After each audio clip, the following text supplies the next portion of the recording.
दोस्तों, आप देख रहे हैं सिनेमा हॉल और मैं अजय ब्रह्मात्मज। आज पुस्तक चर्चा में आज की पुस्तक है सपनों के आर पार। यह शिरीष चंद्र मिश्र के लेखों का संकलन है।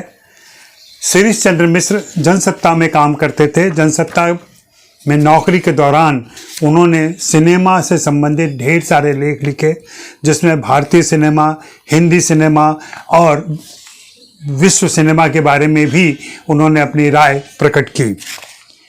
इसका प्रकाशन संधीश पब्लिकेशन प्राइवेट लिमिटेड ने किया है। पुस्तक चर्चा के एक वीडियो को देखकर इस पब्लिकेशन के कर्ता धर्ता हरिकृष्ण यादव जी ने मुझे एक पत्र लिखा और यह पुस्तक भेजी। उन्होंने लिखा था, सिनेमा हॉल की सहज सजग प्रस्तुति से प्रेरित होकर हम अपने नए प्रकाशन की ओर से पुस्तक चर्चा कार्यक्रम के लिए शिरीष जी की हाल ही में प्रकाशित सिने पुस्तक सपनों के आर पार भेज रहे हैं। आशा है उनके लेखन से आप बाखूबी परिचित रहे हैं। जनसत्ता के दिनों में मिलना भी हुआ हो, कह नहीं सकता। उनके निधन के बाद इसे उनकी बिटिया ने संपादित कर प्रस्तुत किया है। आशा है आपके अनुभवों का लाभ पुस्तक चर्चा से इस स्मरण पाठ को मिलेगा। आपकी ओर से पेश महत्वपूर्ण किताबों की जानकारी से वाकई इजाफा होता है।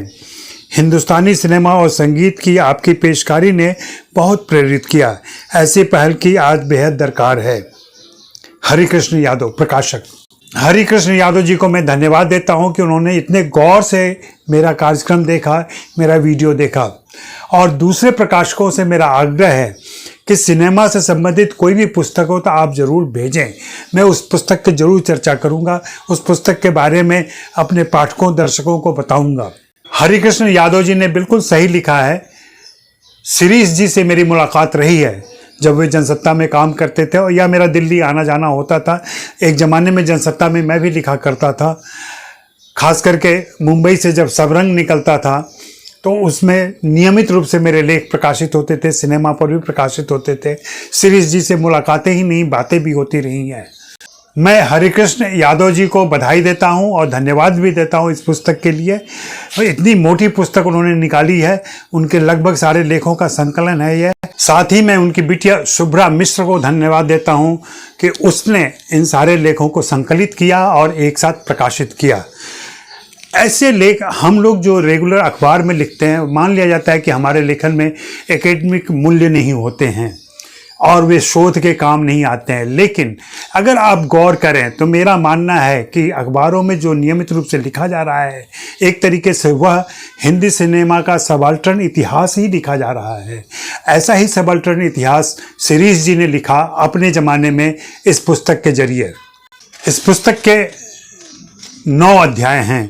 इन अध्यायों में उन्होंने अपने समय के सिनेमा को लिपिबद्ध किया है। इन अध्यायों के शीर्षक हैं कैसे कैसे अंदाज, बदलती धारा, एक रंग यह भी, समाज से नाता, मिर्च मसाला, गीतों का जादू, शख्सियत, श्रद्धांजलि, मील के पत्थर। इन अध्यायों के शीर्षकों से आपको अंदाजा लग गया होगा कि इसमें किस तरीके के लेख संकलित हैं।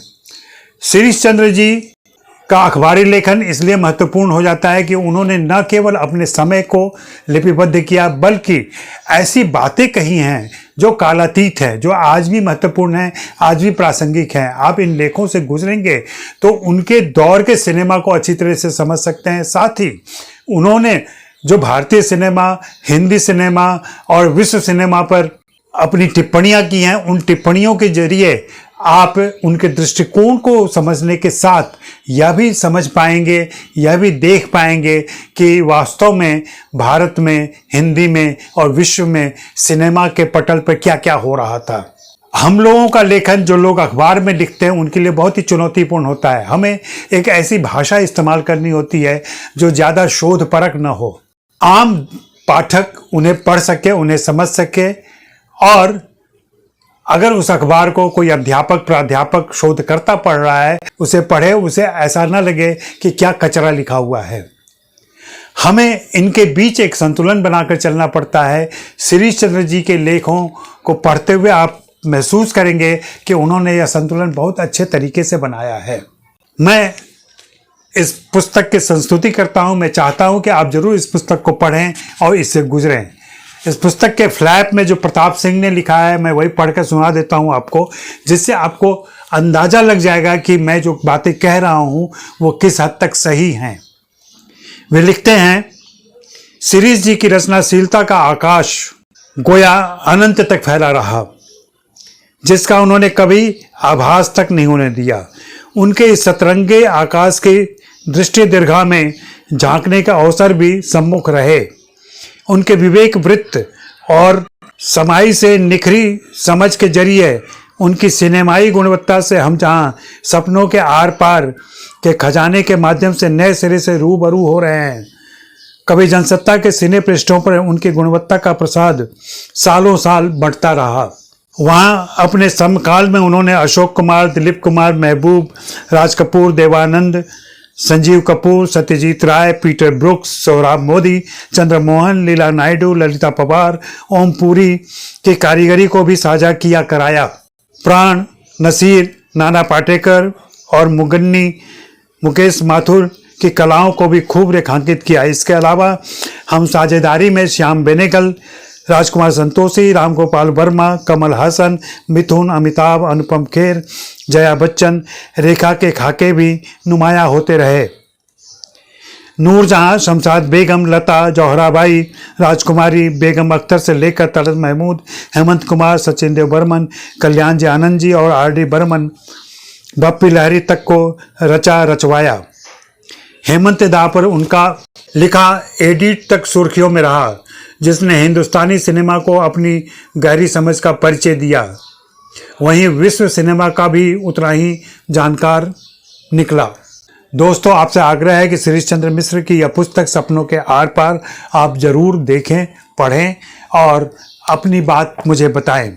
इस पुस्तक के 313 पृष्ठों में इनके सारे लेख संकलित हैं और इन लेखों से गुजरते हुए, जैसा कि मैं बार बार कह रहा हूं, आप उनके समकालीन सिनेमा के साथ साथ उनके आगे पीछे के सिनेमा को भी अच्छी तरीके से समझ सकते हैं।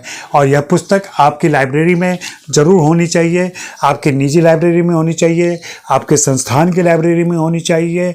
और अगर आप उपहार देना चाहते हैं तो यह पुस्तक उपहार में दे सकते हैं। प्रकाशक की पूरी जानकारी मैं डिटेल में नीचे डाल दूंगा, वहां जाकर के आप इसे देख सकते हैं और अपना ऑर्डर दे सकते हैं। चलते चलते मैं आपको याद दिला दूं कि आप सिनेमा हॉल को जरूर सब्सक्राइब करें और buy me a coffee link पर जाकर मेरे लिए कॉफ़ी भी खरीदें, ताकि मैं आपको ऐसी सामग्रियां दे सकूं, लगातार दे सकूं। शुक्रिया, मेहरबानी, धन्यवाद। फिर मिलेंगे।